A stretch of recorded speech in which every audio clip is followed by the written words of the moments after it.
10월 구역데이 날 오늘 빌립보서 말씀으로 우리가 한 사랑 한 마음에 대해서 함께 말씀을 나누도록 하겠습니다. 어떤 연주를 하거나 합창을 할 때 제일 중요한 것이 소리를 맞추는 겁니다. 튜닝이라고 그러죠. 조율을 하는 건데 이 조율의 핵심은 하나의 기준점의 음계에 맞추어서 전체 소리를 일관되게 맞추는 데 있거든요. 이 소리라는 것은 잘 맞추지 못하면 아무리 아름다운 소리를 가진 사람들이 있다 하더라도 조화가 깨어집니다. 지금은 이제 굉장히 오래전 공연인데 예전에 그 3대 테너로 불렸던 루치아노 파바로티와 플라시도 도밍고와 호세 카레라스 이 세 사람이 공연하는 걸 한번 본 적이 있어요. 그런데 저는 음악을 전문가는 아닙니다. 그래서 제가 개뿔 알겠습니까만은 제 느낌에 저는 들을 때 그 공연이 별로 감동적이지 않았어요. 왜냐하면 세 사람 다 너무 특징이 도드라졌었거든요. 그래서 한 사람 한 사람 부를 때는 되게 좋은데 셋이 같이 부르면 그냥 저는 좀 듣기가 불편하더라고요. 그 조화인 거죠. 누군가의 소리에 맞추어서 조화를 맞추는 게 중요합니다. 당연히 이렇게 조율을 하다 보면 나는 이만큼 소리를 낼 수 있는데도 이만큼 덜 내야 되는 그런 상대방을 배려하는 겸손이 반드시 필요하게 됩니다. 하모니와 조화를 갖추는 건데 오늘 빌립보서 말씀은 그와 같은 조화에 대해서 하나님께서 주시는 말씀을 담고 있습니다. 바울은 이 본문의 말씀 속에서 시작을 할 때 1절에 네 개의 만약을 우리에게 알려줍니다. 1절 보시면 그리스도 안에 무슨 권면이 있거나 사랑에 무슨 위로가 있거나 성령에 무슨 교제가 있거나 긍휼과 자비가 있거든. 이게 우리 말로는 다 하나로 연결되는 것처럼 보이지만 그 영어의 문법으로 보자면 그리스도 안에 무슨 권면이 있다면 사랑에 무슨 위로가 있다면 성령에 무슨 교제가 있다면 긍휼과 자비가 그리스도 안에 긍휼과 자비가 있다면 이 네 가지에 딱 걸려져 있거든요. 뭔가 있다면이라는 말은 있을 수도 있고 없을 수도 있다라는 말이잖아요. 그런데 이게 사도 바울의 굉장히 계산된 말입니다. 왜냐하면 지금 오늘 이 말씀을 듣는 빌립보는 교회, 성도입니다. 성도는요, 그리스도 안에 무슨 권면이 있는 게 아니라 권면을 받은 사람들이에요. 사랑에 무슨 위로가 있을 수도 있고 없을 수 있는 사람이 아니라 예수님의 은혜를 그걸 다 받은 사람이에요. 성령에 무슨 교제가 있다라는 것은 우리가 예수를 믿어서 성령 충만을 받은 거 성령이 내주하시면 당연히 교제는 있는 거거든요. 긍휼과 자비는 말할 것도 없겠죠. 우리가 구원을 받으면 이거는 당연히 있는 겁니다. 그럼 사도 바울이 왜 이거를 있다면이라고 했을까요? 부정할 수가 없어서 그래요. 그러니까 하나님이 이런 걸 다 주셨는데 그런 것이 있으면 당연히 따라 나오는 결과가 있어야 되는데 그게 없고 그런 모습이 없으니까 사도 바울이 이 모습들을 우리가 깨우치게 해주기 위해서 있다면 하면서 자신들을 돌아보게 만든 겁니다.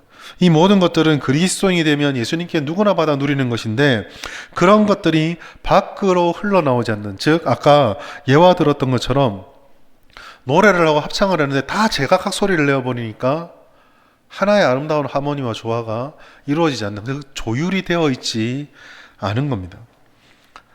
사도 바울은 그렇기 때문에 공동체는 하나됨이 굉장히 중요하다라고 말씀을 합니다. 그것을 본문의 말씀에서는요, 같은 사랑을 가진다, 마음을 같이 한다, 뜻을 합한다, 이런 말씀을 통해서 말씀들로 우리에게 전해주고 있어요. 물론 이런 것들이요, 획일화되어 있는, 모든 사람들이 다 똑같고 다른 것들은 전혀 용납되지 않는, 다양성이라고 인정되지 않는 그런 걸 말하는 것이 아닙니다. 같은 마음이라고 하는 것은요, 다 똑같은 마음이라는 것이 아니라 방향성이 같다라는 거예요. 생각이 100% 같다라는 게 아니라 복음이라는, 예수님이라는 같은 나침판을 가지고 누구는 차를 타고 달려가고 누구는 걸어서 가고 누구는 자전거를 탈 수 있고 누구는 배를 탈 수도 있고 누구는 날아갈 수도 있지만 그 방향이 예수의 방향으로 한 방향을 향하고 있어야 된다라는 겁니다. 나침판이 중요하죠. 사실은 어딘가를 목적지를 향해 갈 때 내가 어떤 교통수단을 하느냐는 중요하지 않습니다. 나침판, 즉 방향계가 똑바로 되어 있다면 자전거를 타든 차를 타든 무엇을 타든 같은 내비게이션을 쓴다면 누가 빨리 도착하느냐, 누가 늦게 도착하느냐 차이는 있을지언정 다 같은 방향으로 가게 되죠. 이것이 성경에서 말하는 같은 마음입니다. 같은 사랑은 예수님이 주셨던 그 사랑의 온도, 우리 각자 사람이 가지고 있는 주관적이거나 성품이나 혹은 여러 가지 기호에 따른 사랑이 아니라 예수님이 우리에게 보여주셨던 그 사랑을 가지고 그 사랑의 온도를 가지고 우리가 받았던 대로 서로에게 사랑을 전해주는 이러한 사랑. 그러니까 우리가 나는 이런 식으로 너를 사랑하고 난 이렇게 해주니까 너도 나에게 똑같이 해줘. 이 같은 사랑이 아니라 우리의 한 분 주님이 대신 예수님의 사랑을 공동체가 향유하고 있는 것, 이게 이제 같은 사랑이고요. 뜻을 합하여 한 마음을 가진다는 것은 하나의 마음과 한 마음이 되어진다는 것. 즉 우리의 유익, 내게 유익이 아니라 나의 성취가 아니라 나의 승리가 아니라 우리가 유익하고 우리가 무언가를 이루어내고 우리가 하나님의 열매를 맺는 공동체적인 하나됨을 뜻하고 있는 것입니다. 사도 바울은 이렇기 때문에 예수가 중심이 돼서 삼방향을 향하고 예수님의 사랑을 바라보게 되고 예수가 우리에게 해주시는 그 열매로 하나가 되었을 때에 모든 사람들에게 기쁨이 충만하게 될 것이다 라고 말합니다. 사람이 기준이 되면은요, 모든 사람이 기쁠 수는 없어요. 누군가는 동의하고 거기에 마음이 있는 사람은 그러한 일들과 사람들을 통해서 만족할지 모르나 그거에 동의하지 못하고 거기에 생각이 다르면, 즉 내가 중요하게 여기는 것들이 다르고 나는 자동차는 싫어, 나는 배가 좋아 하는 사람은 자동차로 달려가는 사람들은 끝까지 마음에 안 들 수밖에 없는 거거든요. 하나님의 중심으로 하나가 되는 이 하나됨. 그러면 이 하나됨을 저해하는 것이 있기 때문에 사도 바울은 이와 같은 한 마음을 가지면서 우리가 예수의 중심으로 모든 것들을 바라볼 때 버려야 될 것, 우리 안에 하나님의 이와 같은 방향에 걸리적거리는 거침돌이 생긴다고 말합니다. 그걸 버려야 되는데 2장 3절 상반절 보시면 다툼과 허영에 대해서 말씀을 합니다. 다툼이라는 것은 단순하게 서로 막 충돌하는 걸 의미하는 것이라기보다는 이 다툼이 왜 생기는가를 볼 필요가 있습니다. 즉, 아까 같은 마음, 같은 방향, 같은 사랑에 예수 중심이 되지 않고 사람이 중심이 되면 아까 말씀드린 것처럼 차를 좋아하는 사람, 배를 좋아하는 사람, 비행기를 좋아하는 사람 이렇게 무리가 지게 되겠죠. 이것을 조금 더 불편한 말로 표현하자면 편가르기가 되어버리게 됩니다. 다툼은 이 편이 선명해지면 선명할수록 그 기준점이 상대방과 너와 내가 다르다, 너와 내가 좋은 것이 다르다는 것이 그 기준이 분명하면 분명할수록 발생할 위험성이 높아지는 것이 다툼입니다. 진리를 위한 분별이 아니라 때로는 자존심이 될 수도 있고 때로는 우리가 생각하는 그런 것들이 인정받기를 바랄 수도 있고 여러 가지 복잡한 마음 때문에 그거를 지키려는 마음들. 아까 튜닝이라고 말씀을 드렸죠. 여러분 튜닝을 할 때 제일 중요한 거는요, 서로를 비교해 가면서 올바른 기준에 맞춰 자기를 때로는 늦추기도 하고 자기 걸 열기도 하고 쪼이기도 하고 풀기도 하는 겁니다. 제 취미로 기타를 좋아하는데요, 처음에 기타 조율을 할 때 아마 기타를 여기 배워보신 분은 경험하셨겠지만 처음에 그 줄 맞추다 보면 누구나 다 줄을 한 번씩 끊어 먹습니다. 왜 끊어 먹냐면 이게 당겨야 소리가 맞는 건지 풀어야 맞는 건지 알 수 없어서 어느 음을 기준으로 잡을지 알지 못해서 자기 기분 내키는 대로 이 소리가 별로 마음에 안 든다고 막 돌리다 보면은 탱 하고 끊어져 버려요. 자리 지키기를 위한 결집이 되는 게 다툼이고요. 허영이라는 것은 결국 보이기 위한 겁니다. 실질적인 것보다는 그 인정받고 싶은 마음이 있을 때 혹은 우리가 인정되어야 된다, 우리가 그만큼 존중받아야 된다고 할 때 생겨지는 것이 허영입니다. 사실 이 다툼과 허영이라는 것은 떨어져 있는 것이 아니라 늘 같이 나타나게 되어져 있어요. 이런 것들은 하나됨의 제일 큰 방해입니다. 하나가 되려면 우리는 모두 다 사람들은 기본적으로 이기적인 욕망을 가지고 있거든요. 뭐라고 할까요? 인정받고 싶고 내 것을 더 챙기고 싶은, 우리가 이제 목사님들이 모여서 목회를 하다 보면은요, 여러 이야기들을 막 나눕니다. 그러다 보면 뭐 좋은 일들, 힘든 일들 얘기 나누는데 이제 또 얘기 나누다 보면 어떤 교회에 뭐 이런 좋은 은혜로운 일이 있었다 얘기 드리면은, 여러분 하나님의 몸된 교회는 다 하나님의 교회잖아요. 그러니까 어떤 교회에 하나님의 은혜가 임했다면 기뻐해야 될까요? 아니면은 싫어해야 될까요? 대답을 못하시면 저랑 가까우신 건데 기뻐해야죠. 그런데 여러분, 몰라 저만 그런지 모르겠지만 그 기뻐하는 마음 여 구석 끝에 머리에는 약간의 질투와 나도 그랬으면 좋겠다, 우리도 그랬으면 좋겠다는 그런 복잡한 마음들이 있습니다. 오롯이 뭐라고 할까, 기뻐하거나 오롯이 그렇게 진심이 되지 못할 때도 가끔 있다라는 거죠. 사람이 가진 연약함이에요. 그 연약함에 다툼과 허영은 또아리를 틉니다. 우리 것을, 나만의 것을, 우리끼리를 강조하게 되는 거죠. 이런 것들은 예수님이 우리에게 보이셨던, 우리가 에베소서에서도 말씀하지는 막힌 담을 허물고 경계를 허물고 주 안에서 하나 되게 만드는 그런 은혜에는 항상 걸림돌이 되는 거죠. 주님이 하나 되게 하실 때, 한 마음을 품게 하실 때 우리 안에 이런 것들이 하나님과 충돌하고 있지 않은지를 돌아보면서 버릴 수 있어야 됩니다. 그러면 버리면서 더 우리가 힘써야 될 것은 뭘까요? 주님의 사랑을 알고 하나님이 주신 한 마음을 품는 것은 당연한 건데, 이러한 것들이 나만이 품는 것이 아니라 우리가 함께 품고 나누는 것이 되기 위해서 제일 중요한 것은 다툼과 허영의 반대편에 서 있는 겸손과 다른 이들을 인정하는, 조금 어려운 말로 타자 중심의 생각들이 우리 가운데 갖추어져야 합니다. 2장 3절 하반절 보시면 각각 자기보다 남을 낮게 여기고 라고 되어져 있습니다. 겸손이라는 것이 이 한마디에 잘 표현되어 있어요. 단순하게 설명하면 겸손은 나보다 남을 낮게 여기는 것입니다.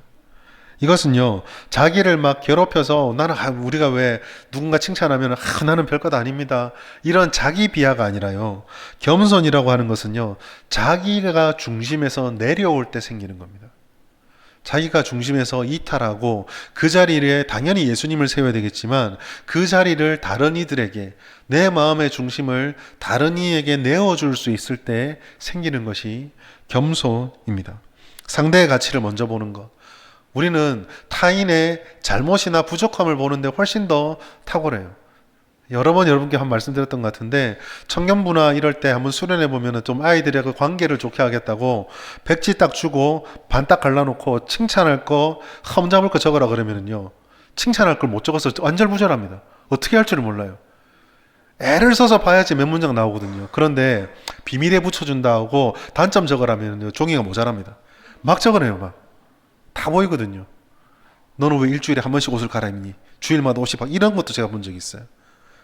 시험을 받았대요. 시험 받았는데 왜 그러냐, 그러니까 저 친구는 얼마나 잘 사는지 매주 옷이 바뀌더라. 무슨 상관입니까 자기랑. 이런 것들, 아무도 안 보이는 것들이 단점으로 보여주고 막 볼 수 있는 그런 게 우리에게 있거든요.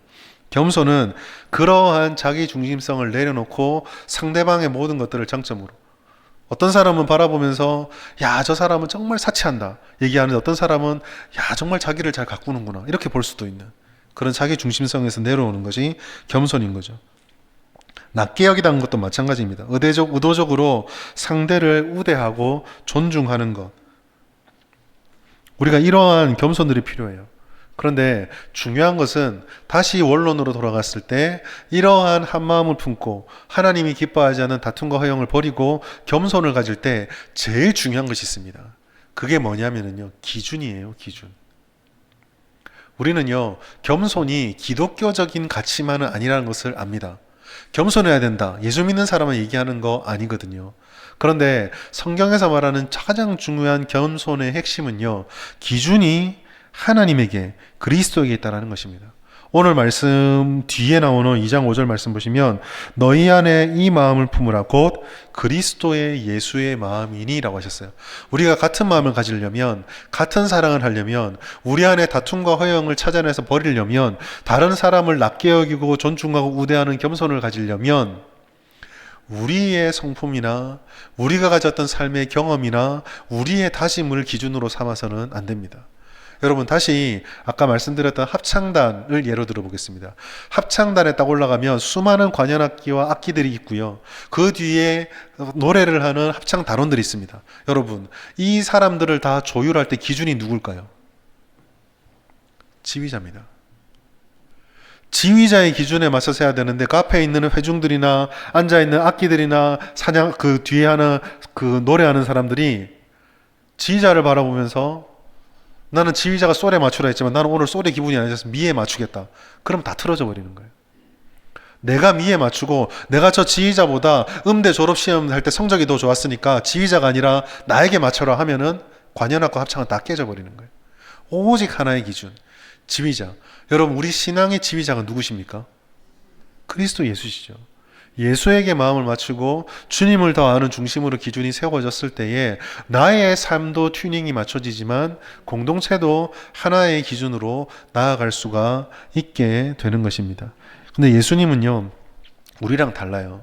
사람은 기준이 돼도 넘어지지만 하나님께서는 십자가에서 자신을 다 비우셔서 온전히 우리를 사랑해 주셨던 완전한 하나님, 완전한 사랑, 오류가 없고 잘못이 없는 분이십니다. 그래서 예수님을 기준으로 세우면 그 기준을 맞춰서 걸어가는 조화, 하모니는요, 완벽해질 수 있습니다. 오늘 우리가 이제 구역 모임을 하면서 오늘 주제로 삼았던 것은 조화입니다. 그 조화는 그리스도를 중심으로 한 사랑을 가지고 한 마음을 가지고 서로가 서로를 낮게 여기고 내 자신을 겸손하게 할 때 만들어갈 수 있는 것입니다. 우리 구역이, 우리 진주성북교회가 이처럼 하나님의 선명한 기준의 은혜로 충만해지고 또 각자가 주님을 따라가는 그 완전하게 조화를 이룬 삶, 그리고 공동체들이 함께 예수 중심으로 조화를 이루어서 구역이 아름답게 겪어져 가고 우리 진주성북교회 모든 교회 성도들도 아름다운 조화와 한 사람과 한 마음의 교회로 세워져 갈 수 있기를 예수님의 이름으로 축복합니다.